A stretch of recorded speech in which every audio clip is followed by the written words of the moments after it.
जय माता रानी दोस्तों, आप सभी का बहुत बहुत स्वागत है आपके अपने चैनल राधा कृष्ण ऑफिशियल में। उम्मीद करती हूँ आप लोग बहुत अच्छे होंगे। तो ये बताने के लिए कमेंट बॉक्स में जय श्री विष्णु जरूर लिखिएगा। तो चलिए दोस्तों, आज हम इस वीडियो में सावन मास के शुक्ल पक्ष की पुत्रदा एकादशी व्रत की कथा सुनेंगे, जिसे पवित्रता एकादशी भी कहा जाता है। तो आप लोग कथा पूरा जरूर सुनिएगा।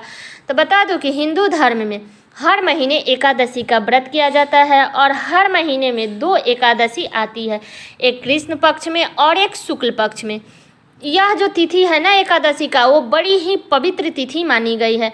एकादशी का जो व्रत है वो भगवान विष्णु को समर्पित है, इसलिए एकादशी का व्रत हर कोई करता है। तो चलिए सुनते हैं पुत्रदा एकादशी व्रत की कथा। महाराज युधिष्ठिर ने भगवान श्री कृष्ण से कहा, हे भगवान, आपने कामिका एकादशी का महात्म्य बता करके बड़ी कृपा की है, और अब आप कृपा करके सावन मास के शुक्ल पक्ष की एकादशी के बारे में बताइए। सावन मास के शुक्ल पक्ष की एकादशी का क्या नाम है, इसकी पूजा विधि क्या है, इस एकादशी का महात्म्य क्या है। तब श्री कृष्ण कहने लगे कि सावन मास के शुक्ल पक्ष की एकादशी का नाम पुत्रदा एकादशी है। इसे पवित्रता एकादशी भी कहा जाता है। पुत्रदा एकादशी व्रत करने वाले व्यक्ति को पूजा के बाद सावन पुत्रदा एकादशी व्रत की कथा जरूर सुननी चाहिए। ऐसा करने से व्रत पूर्ण होती है और मनोकामनाएं पूरी होती है। अब आप शांतिपूर्वक इस कथा को सुनिए। इसको सुनने मात्र से ही वाजपेयी यज्ञ का फल मिलता है। तो चलिए कथा को शुरू करते हैं। द्वापर युग के आरंभ में महिष्मती नाम का एक नगरी थी, जिसमें महिजीत नाम का राजा राज्य करता था।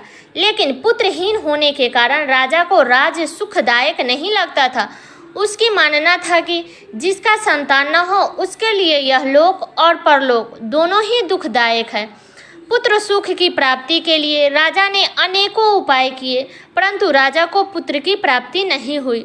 वृद्धा अवस्था आते देखकर राजा ने प्रजा के प्रतिनिधियों को बुलाया और कहा कि हे परिजनों, मैं खजाने में अन्याय से उपार्जन किया हुआ धन नहीं रखा और ना मैंने देवताओं तथा ब्राह्मणों का धन छीना है।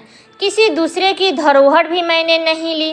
प्रजा को पुत्र के समान पालता रहा और मैं अपराधियों को पुत्र तथा बंधुओं की तरह दंड देता रहा। कभी भी किसी से घृणा नहीं की, सबको समान माना, सहजनों की पूजा सदा करता रहा। इस प्रकार से धर्मयुक्त राज्य करते हुए भी मेरे पुत्र नहीं है, इसलिए अत्यंत दुख हो रहा है। इसका क्या कारण है? राजा महिजीत की इस बात को विचारने के लिए मंत्री तथा प्रजा के प्रतिनिधि वन को गए। बड़े बड़े ऋषि मुनियों के दर्शन किए।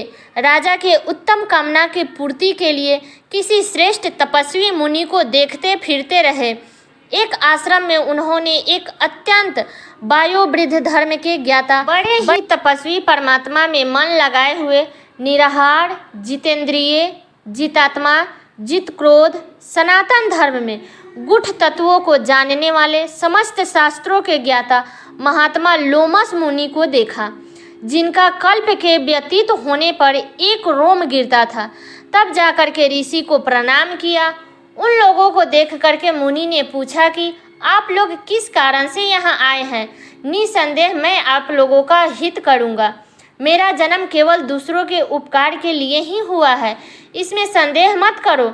लोमस ऋषि के ऐसे वचन सुन करके सब लोग बोले कि हे महर्षि, आप हमारी बात जानने में ब्रह्मा से भी अधिक समर्थ हैं। आप हमारे इस संदेह को दूर कीजिए।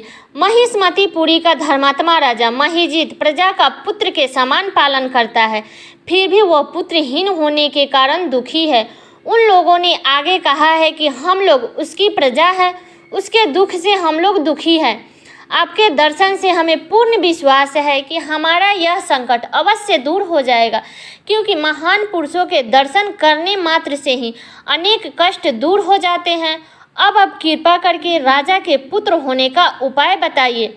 यह बात सुनकर ऋषि ने थोड़ी देर के लिए अपना नेत्र बंद कर लिया। राजा के पूर्व जन्म का वृतांत जानकर कहने लगे कि यह राजा पूर्व जन्म में एक निर्धन वैश्य था। निर्धन होने के कारण इसने कई बुरे कर्म किए। यह एक गांव से दूसरे गांव में व्यापार करने जाया करता था। एक समय ज्येष्ठ मास के शुक्ल पक्ष की द्वादशी के दिन मध्य के समय जबकि वह 2 दिन से भूखा प्यासा था, एक जलाशय पर जल पीने गया। उसी स्थान पर एक तत्काल की ब्याही हुई प्यासी गौ जल पी रही थी। राजा ने उस प्यासी गौ को जल पीते हुए हटा दिया और स्वयं जल पीने लगा। इसलिए राजा को यह दुख सहना पड़ा। एकादशी के दिन भूखे रहने से वह राजा हुआ और प्यासी गौ को जल पीते हुए हटाने के कारण पुत्र वियोग का दुख सहना पड़ रहा है। ऐसा सुनकर सब लोग कहने लगे कि हे ऋषि, शास्त्रों में पापों का प्रायश्चित भी लिखा है, अतः जिस प्रकार राजा का यह पाप नष्ट हो जाए, आप ऐसा उपाय बताइए। लोमस मुनि कहने लगे कि सावन शुक्ल पक्ष की एकादशी को पुत्रदा एकादशी कहते हैं। तुम सब लोग व्रत करो और रात्रि का जागरण करो, तो इससे राजा का यह पूर्व जन्म का जो पाप है वो अवश्य ही नष्ट होगा। लोमस मुनि के ऐसे वचन सुनकर मंत्री सहित सारी प्रजा नगर में वापस लौट आई और जब सावन शुक्ल पक्ष की एकादशी आई तो ऋषि की कहे अनुसार सबने पुत्रदा एकादशी का व्रत किया और रात्रि जागरण किया। इसके पश्चात से द्वादशी के दिन इसके पुण्य का फल राजा को दिया गया। उस पुण्य के प्रभाव से रानी ने गर्भ धारण किया और प्रसव काल समाप्त होने पर उसके एक बड़ा ही तेजस्वी पुत्र प्राप्त हुआ। इसलिए हे राजन, इस श्रावण शुक्ल पक्ष की एकादशी का नाम पुत्रदा एकादशी पड़ा। संतान सुख की इच्छा रखने वाले इस व्रत को जरूर करें। इसके कथा को सुनने से मनुष्य के सभी पाप से मुक्ति मिल जाती है और इस लोक में संतान सुख भोग करके परलोक में स्वर्ग की प्राप्ति होती है। तो ये थी पुत्रदा एकादशी व्रत की कथा। तो सब लोग बोलिए श्री हरि विष्णु भगवान की जय, माता लक्ष्मी की जय। तो ये कथा मेरा यहीं तक का था। कैसा लगा ये कथा आप लोग कमेंट करके ज़रूर बताइएगा। चैनल पे नए हैं तो सब्सक्राइब कर लीजिएगा, बेल आइकन को प्रेस कर दीजिएगा, जिससे मेरे वीडियो का नए नोटिफिकेशन आप सभी के पास में सबसे पहले पहुंचे। और वीडियो को लाइक कर दीजिएगा, क्योंकि आपके एक लाइक से मुझे बहुत ही मोटिवेट मिलता है।